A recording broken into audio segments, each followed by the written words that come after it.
नमस्कार।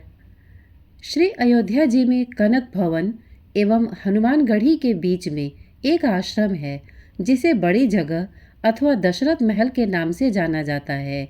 काफ़ी समय पहले वहाँ एक संत रहा करते थे जिनका नाम था श्री राम प्रसाद जी।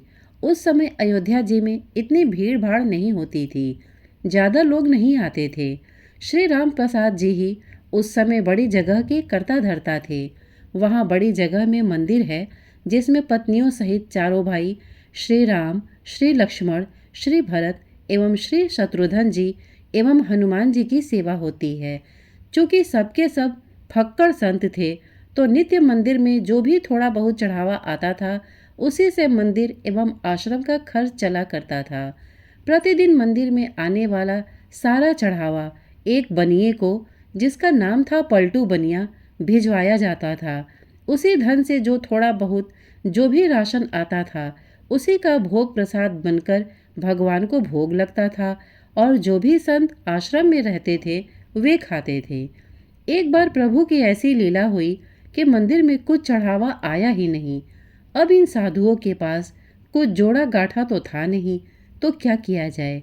कोई उपाय ना देखकर श्री राम प्रसाद जी ने दो साधुओं को पलटू बनिया के पास भेज के कहलवाया कि भैया, आज तो कुछ चढ़ावा आया नहीं है, अतः थोड़ा सा राशन उधार दे दो, कम से कम भगवान को भोग तो लग ही जाए। पलटू बनिया ने जब ये सुना तो उसने यह कहकर मना कर दिया कि मेरा और महंत जी का लेना देना तो नगद का है, मैं उधार में कुछ भी नहीं दे पाऊंगा।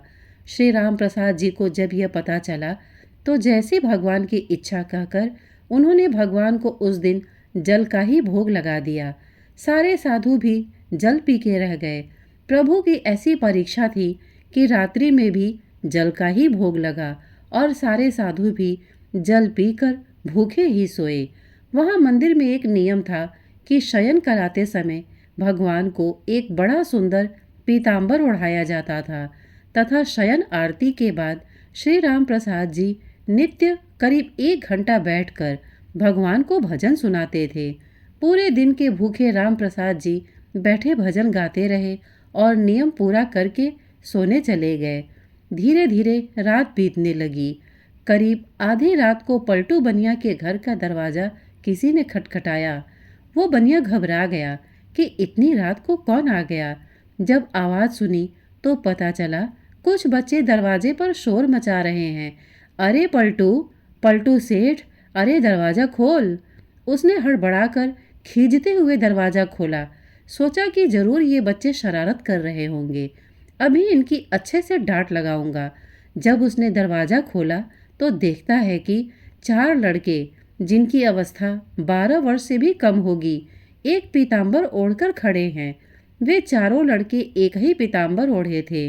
उनकी छवि इतनी मोहक, ऐसी लुभावनी थी कि न चाहते हुए भी पलटू का सारा क्रोध प्रेम में परिवर्तित हो गया और वह आश्चर्य से पूछने लगा, बच्चों, तुम हो कौन और इतनी रात को शोर क्यों मचा रहे हो। बिना कुछ कहे बच्चे घर में घुस आए और बोले, हमें राम प्रसाद बाबा ने भेजा है। ये जो पीताम्बर हम ओढ़े हैं इसका कोना खोलो, इसमें 1600 रुपये हैं, निकालो और गिनो। ये वो समय था जब आना और पैसा चलता था। 1600 उस समय बहुत बड़ी रकम हुआ करती थी। जल्दी जल्दी पलटू ने उस पीताम्बर का कोना खोला तो उसमें सचमुच चांदी के 1600 सिक्के निकले। प्रश्न भरी दृष्टि से पलटू बनिया उन बच्चों को देखने लगा। तब बच्चों ने कहा, इन पैसों का राशन कल सुबह आश्रम भिजवा देना। अब पलटू बनिया को थोड़ी शर्म आई। हाय, आज मैंने राशन नहीं दिया, लगता है महंत जी नाराज हो गए हैं, इसीलिए रात में ही इतने सारे पैसे भिजवा दिए। पश्चाताप, संकोच और प्रेम के साथ उसने हाथ जोड़कर कहा, बच्चों, मेरी पूरी दुकान भी उठाकर मैं महंत जी को दे दूंगा तो भी ये पैसे ज़्यादा ही बैठेंगे। इतने मूल्य का सामान देते देते तो मुझे पता नहीं कितना समय लग जाएगा। बच्चों ने कहा, ठीक है, आप एक साथ मत दीजिए, थोड़ा थोड़ा करके अब से नित्य ही सुबह सुबह आश्रम भिजवा दिया कीजिएगा। आज के बाद कभी भी राशन के लिए मना मत कीजिएगा। पलटू बनिया तुम्हारे शर्म के ज़मीन में गड़ा जाए। वो फिर हाथ जोड़कर बोला, जैसी महंत जी की आज्ञा। इतना कह सुन के वो बच्चे चले गए, लेकिन जाते जाते पलटू बनिया का मन भी ले गए। इधर सवेरे सवेरे मंगला आरती के लिए जब पुजारी जी ने मंदिर के पट खोले तो देखा भगवान का पीताम्बर गायब है। उन्होंने ये बात राम प्रसाद जी को बताई और सबको लगा कि कोई रात में पीताम्बर चुरा के ले गया। जब थोड़ा दिन चढ़ा तो गाड़ी में ढेर सारा सामान लदवा के कृतज्ञता के साथ हाथ जोड़े हुए पलटू बनिया आया और सीधा राम प्रसाद जी के चरणों में गिरकर क्षमा मांगने लगा। राम प्रसाद जी को तो कुछ पता ही नहीं था। वे पूछे, क्या हुआ? अरे, किस बात की माफ़ी मांग रहा है? पर पलटू बनिया उठे ही ना और कहे, महाराज, रात में पैसे भिजवाने की क्या आवश्यकता थी? मैं कान पकड़ता हूँ। आज के बाद कभी भी राशन के लिए मना नहीं करूँगा। और ये रहा आपका पीताम्बर। वो बच्चे मेरे यहाँ ही छोड़ गए थे। बड़े प्यारे बच्चे थे।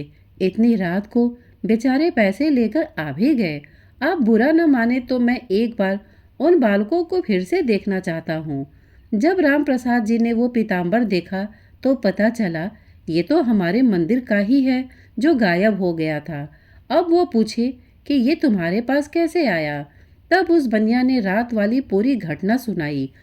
अब तो राम प्रसाद जी भागे जल्दी से और सीधा मंदिर आकर भगवान के पैरों में पड़कर रोने लगे कि हे भक्त वत्सल, मेरे कारण आपको आधी रात में इतना कष्ट उठाना पड़ा और कष्ट उठाया सो उठाया। मैंने जीवन भर आपकी सेवा की, मुझे तो दर्शन ना हुआ और इस बनिए को आधी रात में दर्शन देने पहुंच गए। जब पलटू बनिया को पूरी बात पता चली तो उसका हृदय भी धक से होके रह गया कि जिन्हें मैं साधारण बालक समझ बैठा वे तो त्रिभुवन के नाथ थे। अरे, मैं तो चरण भी न छू पाया। अब तो वे दोनों ही लोग बैठकर रोए। इसके बाद कभी भी आश्रम में राशन की कमी नहीं हुई।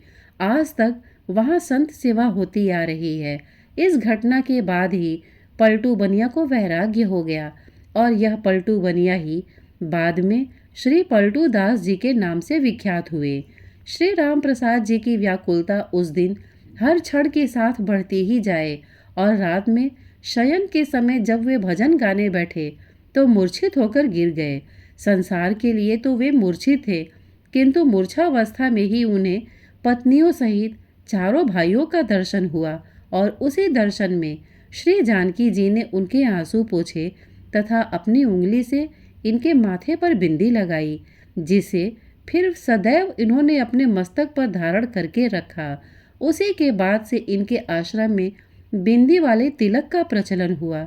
वास्तव में प्रभु चाहे तो ये अभाव, ये कष्ट भक्तों के जीवन में कभी न आए, परंतु प्रभु जानबूझकर इन्हें भेजते हैं ताकि इन लीलाओं के माध्यम से ही जो अविश्वासी जीव हैं वे सतर्क हो जाएं, उनके हृदय में विश्वास उत्पन्न हो सके।